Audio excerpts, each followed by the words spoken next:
اب میں آپ کو ذرا اس جو انسانوں میں سے انسان دشمنی کا جن کا سب سے بڑا رول ہے، میں ان کی 2000 سالہ تاریخ کا آپ کے سامنے نقشہ رکھنا چاہتا ہوں۔ ان 1400 سال کا تو میں نے صرف 4 آپ کو پوائنٹس بتائے۔ موسیٰ سے عیسیٰ تک 1400 برس علیہ الصلوۃ والسلام، 2 مرتبہ عروج، 2 مرتبہ زوال، اشیریوں کے ہاتھوں پٹوائی، بابلیوں کے ہاتھوں پٹانا، گریکس کے ہاتھوں مرمت، رومنس کے ہاتھوں مرمت۔ یہ جو 2000 سال ہیں، کیونکہ اب تو ظاہر بات ہے 21ویں صدی شروع ہو گئی، 20 صدیاں حضرت مسیح کو پوری ہو گئیں۔ پہلی بات نوٹ کیجئے، حضرت مسیح کی پیدائش ہے سن 1 قبل مسیح۔ یہ نقطہ آپ نے کبھی سنا ہے یا نہیں؟ جب ملینیم کا سلسلہ شروع ہوا تھا پچھلے سال، تو میں نے بیان کر دیا تھا کہ ایک عجیب حساب کے اندر انہوں نے غلطی کی ہوئی ہے۔ حضرت مسیح کی پیدائش ہوئی 25 دسمبر کو، سن انہوں نے شروع کر دیا، تو اس کے بعد جنوری آئی تو پہلا سال شروع ہو گیا۔ اگر جنوری سے پہلا سال شروع ہوا تو یہ 6 دن جو ہے تو اس کے پچھلے سال میں تھے، لہذا کہا جائے گا کہ Jesus Christ was born 1 year before Christ, BC۔ تو 1 قبل مسیح میں حضرت مسیح کی پیدائش ہوئی۔ یہ آخری اسرائیلی نبی اور رسول۔ یہودی علماء کی مخالفت، دشمنی، سولی پر چڑھوا دینا میں بیان کر چکا ہوں۔ سن 33 عیسوی میں، جبکہ حضرت مسیح کی عمر 33 برس تھی، اللہ تعالیٰ نے انہیں زندہ آسمان پر اٹھا لیا، لیکن یہودیوں نے اپنے خیال کے مطابق انہیں سولی پر چڑھوا دیا، ان کی موت واقع ہو گئی۔ اگرچہ اس کے بعد یہ اختلاف ہے ان میں، یہودی کہتے ہیں وہ سولی پر چڑھ گیا، ختم ہوا، مر گیا۔ عیسائی کہتے ہیں نہیں، انتقال ہوا ہے مسیح کا صلیب پر، لیکن پھر وہ دوبارہ زندہ ہو گئے ہیں۔ ان کی لاش ایک غار میں رکھ دی گئی تھی، وہاں ریزریکشن ہو گیا، ان کا باعث بعد الموت وہیں ہو گیا، اور پھر انہیں اللہ نے زندہ آسمان پر اٹھا لیا۔ تو ہمارے اور عیسائیوں کے درمیان نوٹ کر لیجئے، یہ چیز مشترک ہے کہ حضرت مسیح آسمان پر زندہ اٹھائے گئے۔ فرق کیا ہے؟ وہ سمجھتے ہیں کہ سولی دیے گئے، سولی پر مرے، پھر زندہ ہوئے، پھر گئے۔ ہم سمجھتے ہیں کہ نہیں، وما صلبوہ وما قتلوہ، انہوں نے نہ صلیب دے سکے انہیں اور نہ انہیں قتل کر سکے، بل رفعہ اللہ الیہ، اللہ نے اٹھا لیا۔ پھر ہمارا اور یہ اس کا عیسائیوں کا ایک اور اتفاق ہے، سیکنڈ کمنگ آف جیسس، حضرت مسیح دوبارہ آئیں گے۔ یہ عیسائیوں کا بھی عقیدہ ہے اور ہمارا بھی۔ بہرحال تو جیسا کہ میں نے عرض کیا کہ اس وقت یہ عذاب استیصال، عذاب اکبر کے مستحق ہو چکے تھے، لیکن اللہ نے ان کی مدت دراز کی ہے، لیکن ان پر دنیاوی عذاب کا ایک کوڑا جو ہے اللہ تعالیٰ کی طرف سے اسی وقت برسا۔ دنیاوی عذاب دنیا میں رہتے ہوئے ختم نہیں کیا گیا۔ 37 برس بعد، حضرت مسیح کے رفع سماوی کے 37 برس بعد، سن 70 میں یہودیوں نے بغاوت کی رومیوں کے خلاف۔ رومی ٹائٹس جنرل تھا ایک، اس نے پھر جو حملہ کیا ہے، 1,33,000 یہودی ایک دن میں قتل کیا یروشلم میں، اور ہیکل سلیمانی گرا دیا۔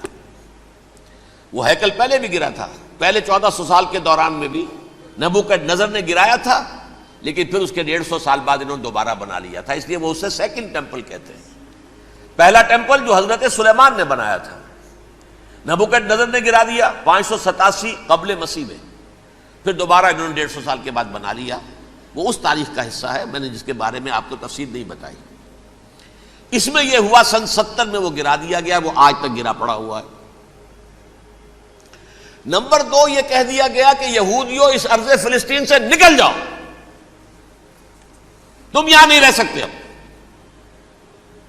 لہذا جس کا جہاں سینگ سمایا چلا گیا، یورپ میں چلے گئے، ایشیا میں آ گئے، عرب میں آ گئے یہ 3 قبیلے جو رات بھی میں نے عرض کیا تھا، بنو قینقاع، بنو نذیر اور بنو قریظہ، یہ وہاں سے آ کے مدینے میں آباد ہو گئے۔ جس کا جہاں سینگ سمایا، افریقہ میں، ہندوستان میں، جہاں چلے گئے۔ ڈایاسپورا اسے کہتے ہیں، وہ آپ نوٹ کر لیجیے اس لفظ کو، ڈایاسپورا۔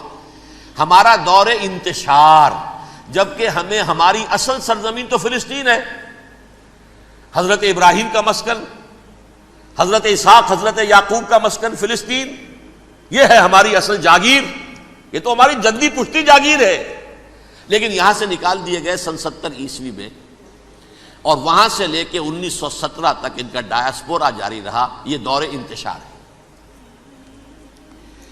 اس دور انتشار کے اب چند حصے ہیں جس کو میں چاہتا ہوں کہ آپ علیحدہ علیحدہ سمجھ لیں۔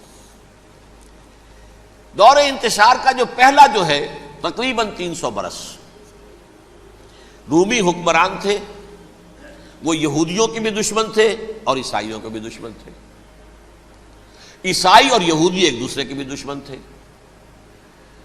لیکن رومی سمجھتے تھے کہ یہ ایک ہی تھیلی کے چٹے بٹے ہیں۔ رومیوں کے نزدیک عیسائی بھی یہودیوں ہی کا ایک فرقہ تھے، کوئی علیحدہ مذہب تو تھا ہی نہیں۔ لہذا رومی جو ہیں رومنز، وہ ان دونوں کو ستاتے تھے، مارتے تھے، اور یہ آپس میں لڑتے تھے، یہودی عیسائیوں کو مارتے تھے، عیسائی یہودیوں کو مارتے تھے۔ یہ ہے 300 برس تک کی تاریخ۔ سن 300 عیسوی میں کیا ہوا؟ ایک معجزہ ہو گیا۔ بہت عظیم ایمپرر کانسٹینٹائن، قسطنطین اعظم، رومن ایمپررز میں سے بہت بڑا ایمپرر، وہ عیسائی ہو گئے۔ اب تو معاملہ بالکل تلپٹ ہو گیا، پوری سلطنت عیسائی ہو گئی۔ اب عیسائیوں کے عیش ہو گئے اور یہودیوں پہ مار پڑنی شروع ہوئی۔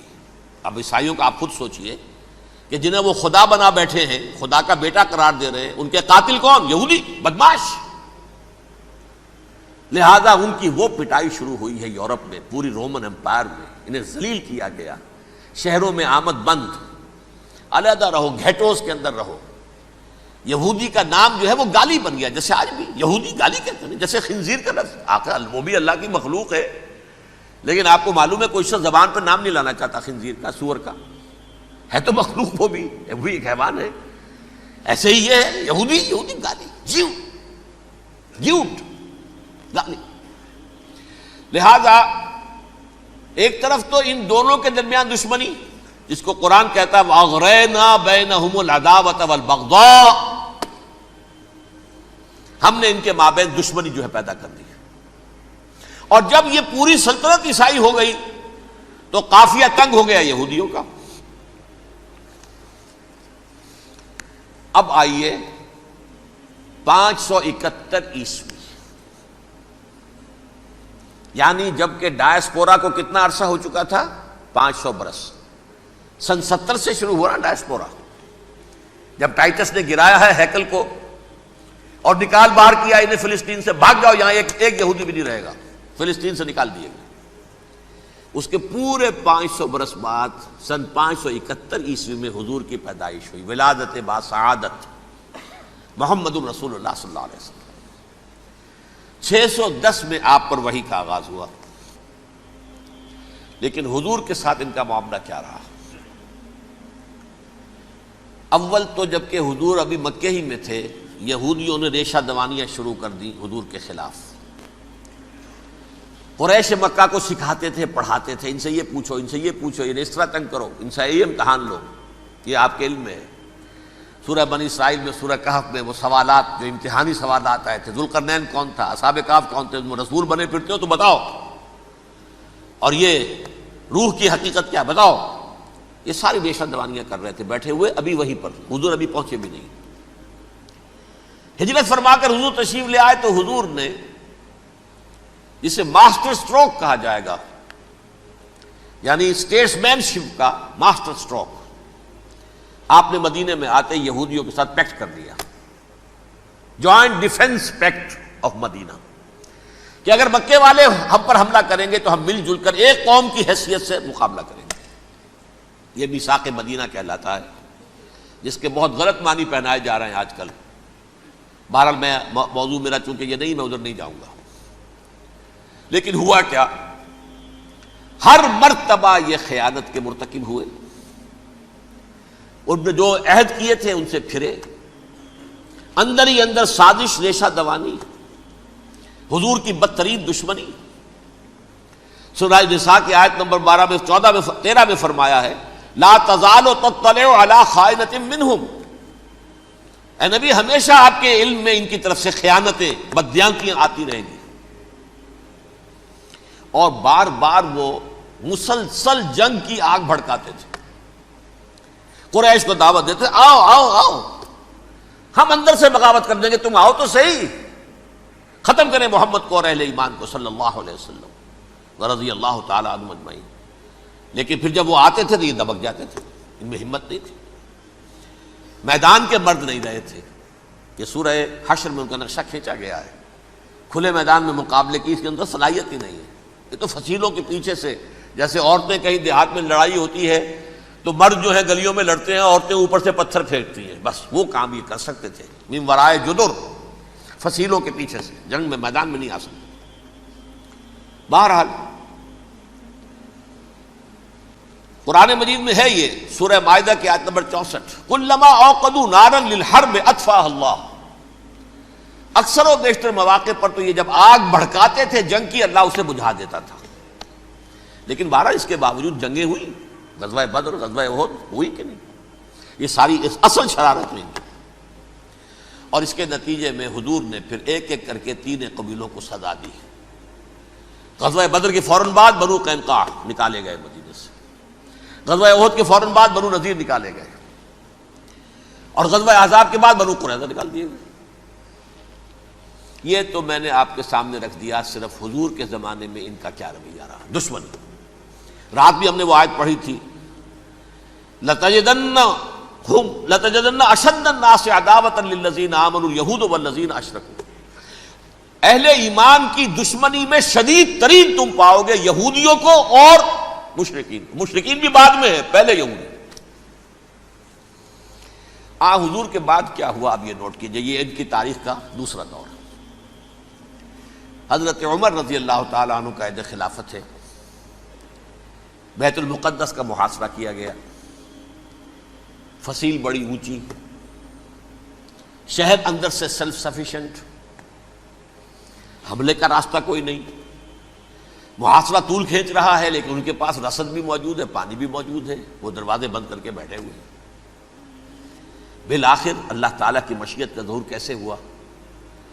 ان کے کچھ علماء آئے فصیل پر، کہا دیکھو مسلمانوں، تم قیامت تک بھی یہاں پڑے رہو گے محاصرہ کر کے، ہمارا یہ شہر فتح نہیں ہوگا.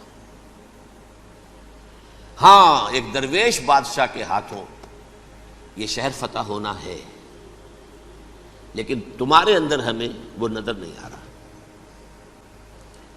ابو عبیدہ بن الجراح رضی اللہ تعالی عنہ، امین هذه الامہ، ان کا فوراً ذہن گیا وہ درویش بادشاہ مدینے میں بیٹھا ہوا ہے عمر رضی اللہ تعالی. اب ایک اور عمر بھی ہے جو قندھار میں بیٹھا ہے. نقشہ وہی ہے، سادگی کی حد تک نقشہ وہی، بالکل وہی، اپنی آنکھوں سے دیکھا ہے، وہی سادگی. عمر اول، عمر ثانی تھے عمر بن عبد العزیز. اب ایک اللہ کے فضل سے اللہ تعالیٰ ایدہ اللہ بنصرتہ، اللہ تعالیٰ ان کی نصرت فرمائے، دشمنوں کو ان کے مقابلے میں نیست و نابود کرے. انہوں نے ریکویسٹ بھیج دی کہ حضور تشریف لائیے، یہ شہر فتح ہو جائے گا. وہ ہے سفر تاریخی، اتنا طویل سفر، تقریباً 700 میل، ایک اونٹ، ایک خادم، ایک منزل پہ امیر المومنین اوپر بیٹھے، خادم آگے چل رہا ہے، اگلی منزل پہ خادم اوپر بیٹھا ہے، امیر المومنین آگے جا رہے ہیں. اور جب پہنچے ہیں تو وہ باری تھی خادم کی. انہوں نے ہاتھ جوڑ دیا، حضور خدا کے لیے تم کیا کہیں گے لوگ، وہ میرا برا حال کر دیں گے، تمہیں شرم نہیں آئی؟ امیر المومنین پیدل آگے چل رہے ہیں نکیل پکڑ کر، اور تم بیٹھے ہو اوپر براجمان ہو. حضرت عمر فرمایا الدور دورک، نہیں باری تمہاری ہے، بیٹھ. اس حال میں پہنچے ہیں. اور پھر یہ کہ ابو عبیدہ بن الجراح آئے ہیں، استقبال کیا ہے تو دیکھا ہے اس حال میں چلے آ رہے ہیں. عمر نکیل پکڑے ہوئے چلے آ رہے ہیں، اور کہتے ہیں کہ کہیں کیچڑ ویچڑ تھا، جوتے خراب ہو گئے تھے، وہ بھی اتار کے ہاتھ میں پکڑے ہوئے، کپڑے تو تھے ہی پھٹے ہوئے. انہوں نے کہا بھی حضرت ابو عبیدہ نے، دیکھیے یہ بڑا متمدن ملک ہے، بڑا مہذب علاقہ ہے، یہ آپ ذرا حلیہ اپنا دوست فرما لیں تب جا کے پیش ہم آپ کو کریں گے. آپ نے فرمایا نحن قوم اعزنا اللہ بالاسلام، ہم وہ قوم ہیں جنہیں اللہ نے عزت دی ہے اسلام کے ذریعے سے. کپڑوں کے ذریعے سے نہیں، دولت کے ذریعے سے نہیں۔ اسی حال میں گئے ہیں، اوپر سے انہوں نے کھڑے ہو کر نشانیاں دیکھی ہیں، اپنی کتابیں کھولی، ہاں یہ وہی ہے، اچھا لو جی سرنڈر، شہر تمہارے ہاتھ میں۔ خون کا ایک قطرہ نہیں بہا اور بیت المقدس فتح ہو گیا۔ لیکن اس وقت حضرت عمر نے ایک نرمی یہ کی کہ یہودیوں کے لیے بھی اسے اوپن سٹی قرار دے دیا۔ یہ احسان عظیم حضرت عمر کا، اس سے پہلے یہودی آ ہی نہیں سکتا تھا، داخل ہی نہیں ہو سکتا تھا، وہاں وہ آ کر وزٹ نہیں کر سکتا تھا، زیارت نہیں کر سکتا تھا اپنے مقدس مقامات کی۔ حضرت عمر نے یوں سمجھیے کہ تقریباً 550 برس کے بعد ان کے لیے راستہ کھولا ہے کہ ہاں تم آ سکتے ہو، زیارت کر سکتے ہو۔ لیکن یہ عیسائیوں نے لکھوایا معاہدے کے اندر، انہیں یہاں آپ آباد ہونے کی اجازت نہیں دیں گے، لیکن کم وزٹ دی پلیسز، دیکھیں زیارتیں کریں اور جائیں۔ یہ معاہدہ حضرت عمر کا ہے رضی اللہ تعالیٰ، جو پھر خلافت راشدہ کے بعد بنو امیہ نے بھی اس کو آرڈر کیا، بنو عباس نے کیا، پھر جو ہمارے یہ ترکوں میں اندر خلافت آئی تو ترک خلفاء نے بھی اس معاہدے کی پوری پابندی کی۔ فلسطین میں آ سکتے ہیں یہودی، صرف زائرین کی حیثیت سے، وہاں آباد نہیں ہو سکتے۔ اب آئیے اگلا دور آیا حضرت عثمان کا دور خلافت۔ یہ ہے وہ وقت کہ اب یہود نے امت مسلمہ کی پیٹھ میں چھرا گھونپا۔ وہ کیسے؟ ایک یہودی عبداللہ ابن سبا اسلام کا لبادہ اوڑھ کر آ گیا، معاشرے کا جائزہ لے لیا، ان میں بنو ہاشم اور بنو امیہ میں جو پرانی کشاکش تھی اس کے کچھ نہ کچھ جراثیم باقی ہیں، اگر ان کو ذرا بھڑکا دے تو مسلمانوں میں انتشار پیدا ہو جائے۔ کہا یہ عثمان کون ہے؟ یہ تو بنو امیہ میں سے ہے، یہ حق تو بنو ہاشم کا ہے، خلافت ان کے پاس ہونی چاہیے، محمد کے تو رشتہ دار وہ ہے صلی اللہ علیہ وسلم۔ عوام الناس کے اندر بات پھیلنی شروع ہوئی، پھر ایک بڑی سازش کے انداز میں حضرت عثمان کے خلاف پروپیگنڈا، حضرت عثمان کے جو عاملین تھے، گورنر تھے، ان کے خلاف پروپیگنڈا، اور ایسی ہوشیاری کرتے تھے کہ کوفے میں کوفے کے حاکم کے خلاف کچھ نہیں کہنا، اجی مصر میں یہ ہو رہا ہے، اجی شام میں یہ ہو رہا ہے، اجی یہ جو عثمان ہے وہ یہ کر رہا ہے، یہ ظلم ہو رہا ہے، یہ لوٹ مار ہو رہی ہے، یہ خیانتیں ہو رہی ہیں۔ اب نہ تو اس زمانے میں مینز آف کمیونیکیشن، کیسے تصدیق کریں؟ افواہیں تو آپ آج کراچی کے اندر شروع ہو جائے تو پتہ نہیں چل سکتا کسی کو کہ کیا اس میں صداقت ہے کیا جھوٹ ہے، اور بری بات جو ہے فطرت انسانی کی کمزوری ہے وہ فوراً قبول کرتا ہے، کسی کے بارے میں اچھی بات ماننے کو تیار نہیں ہوتا لیکن بری بات تو فوراً تیار۔ بہرحال یہ فتنہ انہوں نے اٹھایا، حضرت علی کی الوہیت کا فتنہ اٹھایا، حضرت عثمان کے خلاف الفتنۃ الکبریٰ برپا کیا، حضرت عثمان شہید ہوئے، اس کے بعد 5 برس تک مسلمان ایک دوسرے کی گردنیں کاٹتے رہے، باہمی خانہ جنگی ہوئی، امت کو وہ زخم لگایا ہے جو آج تک جس سے خون رس رہا ہے۔ یہ شیعان عثمان اور شیعان علی تھے جو بعد میں پھر سنی اور شیعہ ہو اور آج تک ہے۔ فتنہ کس نے جگایا؟ ایک عبداللہ ابن سبا یہودی اور اس کے کارندے، شیطان کا ایجنٹ، اور انسانوں میں سے بھی اس کے جو بھی حواریین تھے اور شیطانوں کے اندر سے بھی تھے، انہوں نے بھی اس آگ کو بھڑکایا۔ یہ آپ سوچ لیجئے کہ یہ کس نے وہ زخم لگایا؟ یہودی۔ اگلا دور آیا، خلافت راشدہ ختم ہوئی، بنو امیہ کا بھی دور کافی گزر گیا۔ طارق ابن زیاد 712 عیسوی میں حملہ کرتے ہیں اسپین پر۔ اسپین اس وقت عیسائیت کا بہت بڑا گڑھ، بڑے کٹر ترین عیسائی جو ہے وہ اسپین میں تھے، لہذا یہودیوں کی وہاں بہت پٹائی ہوتی تھی، یہ میں بتا چکا ہوں، دشمنی تھی ان کی تو چلی آ رہی تھی عیسائیوں کے ہاتھوں یہودیوں کی، وہ تو سن 300 عیسوی سے ایمپرر کانسٹنٹائن کے بعد سے شروع ہو گئی تھی۔ اس حوالے سے یہودیوں نے اس وقت چالاکی یہ برتی، کچھ راستے واسطے بتائے، کچھ مدد کی طارق ابن زیاد کی۔ طارق ابن زیاد نے انہیں اپنا محسن سمجھا، ہسپانیہ فتح ہو گیا تو یہودی چونکہ محسنین کی فہرست میں آ چکے تھے، انہیں بہت اقتدار نصیب ہوا، بڑی سپورٹ مسلمانوں نے دی۔ ان کے بڑے بڑے علماء جو ہیں اسی دور کے اندر پیدا ہوئے، بڑے بڑے تھنکرز ان کے اسی دور میں پیدا ہوئے۔ بن گوریون جو کہ ایک وزیر اعظم تھا اسرائیل کا، اس نے یہ لکھا ہے اپنی کتاب میں، Muslim Spain was the golden era of our diaspora. وہ ڈائسپورا جو 70 عیسوی سے شروع ہوا تھا اور 1917 عیسوی تک جاری رہا ہے، اس میں سے گولڈن ایرا ہمارا جو تھا وہ مسلم اسپین تھا. ہسپانیہ میں بیٹھ کر ہم نے عیش کیے.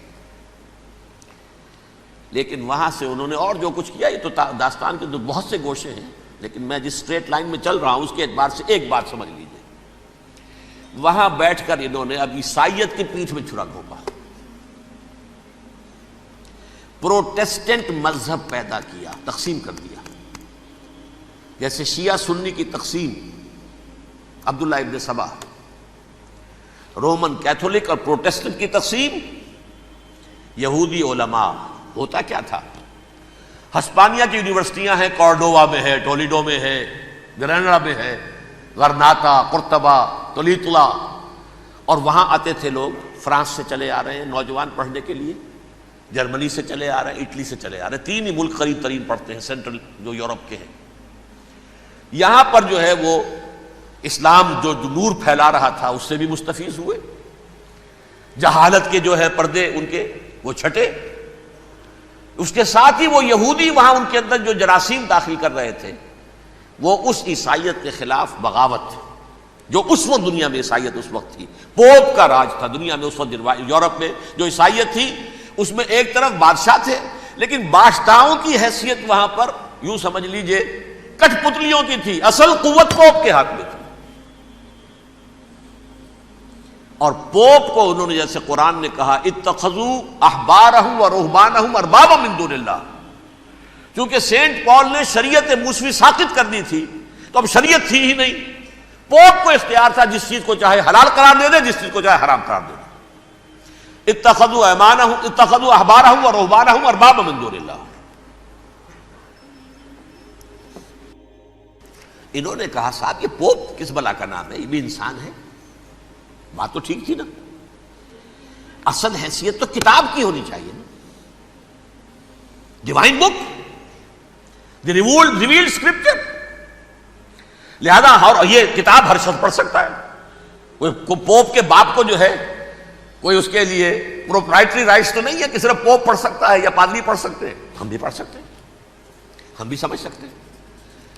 یہ باتیں تھی کہ جن کو بڑھا چڑھا کر بیان کر کے اور پوپ کا اقتدار ختم کرا دیا اور توجہ مرکوز کر دی بائبل کی طرف. اب بائبل میں بڑا حصہ تو اولڈ ٹیسٹامنٹ کا ہے. نتیجہ کیا ہوا؟ یہود کی عظمت پروٹیسٹنٹس کے نزدیک مسلم ہو گئی. اصل قوم تو یہ ہے. وہ دشمنی بدلی کہ نہیں بدلی؟ موسیٰ کے امتی یہ ہے، تورات موسیٰ کو دی گئی، ابراہیم کی نسل یہ ہے. لہذا وہ جو دشمنی تھی، جو عداوت تھی کہ ہمارے خدا کو سولی چڑھانے والے ہیں یہ بدماش، اس کا ازالہ ہوا اس پروٹیسٹنٹ مذہب کے نتیجے میں. یہ میں اب آپ کو بتاتا ہوں کہ ایک نتیجہ وہ نکلا ہے جسے برٹرنڈ رسل نے بیان کیا ہے. اس کی کتاب ہے ان پریز آف آئیڈلنس، صفحہ 108.